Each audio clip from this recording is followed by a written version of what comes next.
Well, moving over to African scene in Kenya, 1 month after his controversial death in police custody, Kenyan blogger and journalist Albert Ojwang was laid to rest on Friday in his hometown of Homa Bay.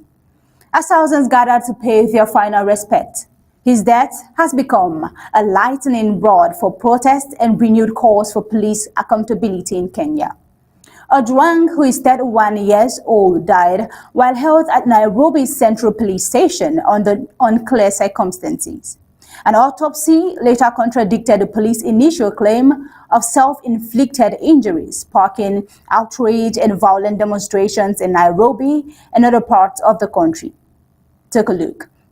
Now, right there on your screen, his case has once again thrown the spotlight on persistent allegations of police brutality in Kenya. Why does police misconduct continue to flourish despite repeated political promises of reform? How effective are the current oversight mechanism? The Kenyan parliament has since launched televised hearings into the incident. 2 police officers have been arrested in connection with Ojwang's death, but activists and human rights groups argue that isolated arrests are not enough to address systemic issues, like the case of Ojwang. Now, during a mass funeral attended by mourners and civil rights campaigners, calls for justice echoed across the community.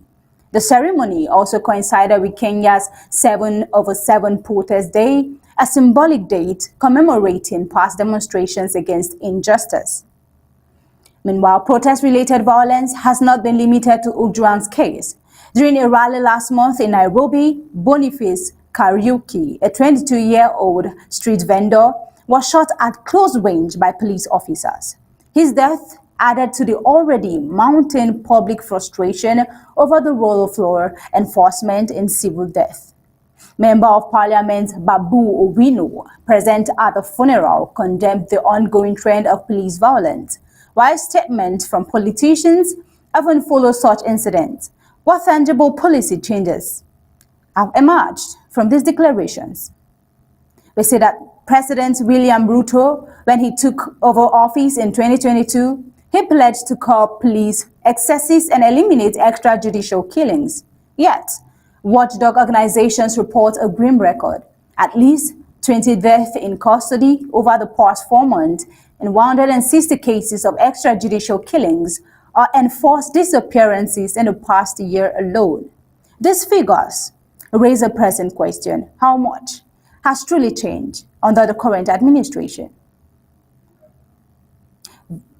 As the country mourns, Ojwang and many are left asking whether his death will mark a turning point in Kenya's struggle against police impunity, or whether it will become yet another name on a growing list of unresolved injustice.